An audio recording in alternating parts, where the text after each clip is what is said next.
প্রবাদ আছে, ঈশ্বর যাদের ভালোবাসেন তারা খুব কম বয়সে মারা যান। আমি ঈশ্বর মানি না, আপনিও মানতেন না। ওইটুকু তো ছেলে আপনি। একটা থাপ্পড় খেলে উঠে দাঁড়াবার জোর ছিল না গায়ে। শীর্ণ কাঁধ, সরু কবজি, সন্ধেবেলায় কাঁপতে কাঁপতে বেঁচে থাকা। যাদবপুরের বেডে যখন আপনি শুয়ে, তখন সারা ইউরোপ কমিউনিজমের ভূত দেখছে। আমেরিকা ভুরু কুঁচকে কাঁটি দিয়ে ঘেঁটে দেখছে কার্ল মার্কসের লেখা। তখন আপনি একটা রোগা ছেলে কি সব ভয়ঙ্কর লেখা লিখেছিলেন। ভয় করতো না? বেয়োনেট দূরের কথা, পুলিশ আপনার কলার ধরে মরা বেড়ালের মতো ডাস্টবিনে ফেলে দিলে আপনি কি করতেন? ওই তো আপনার ফুসফুস, ওই তো আপনার শরীর। গোটা শরীরের মধ্যে জ্বলজ্বল করত চোখ। কি অপূর্ব দুটো চোখ! একটা চোখে শ্রাবণ, একটা চোখে কিউবার মতো রাগ।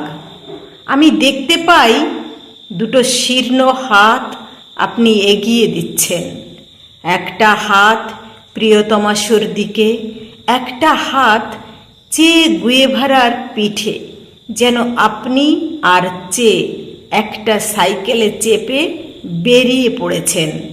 যেন সারা রাত ল্যাটিন আমেরিকায় সাইকেল চালিয়ে ভোরবেলায় পৌঁছবেন পাবলো নেরুদার বাড়ি। না, আপনি তখনও যাদবপুরের বেডে। আপনি কাশছেন, রক্ত পড়ছে কাশির সঙ্গে। কত আগে আপনি সতর্ক করে দিয়েছিলেন, জোতদার জমিদার, শোন রে মজুতদার, আপনি বেঁচে থাকলে কি হতো জানি না।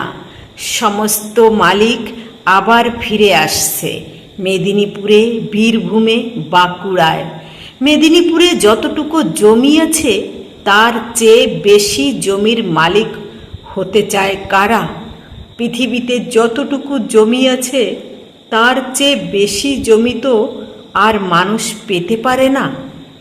আপনি বেঁচে থাকলে কি লিখতেন আজ জানি না, কিন্তু যা লিখে গেছেন, যেভাবে লিখেছেন বেপরোয়া, সেই লেখার পায়ের কাছে বসার যোগ্যতাও আমার নেই।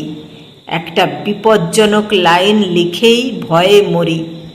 বারবার কেটে, শিল্প দিয়ে ধুয়ে, জামা জুতো পরিয়ে তবে ছাপতে দেই।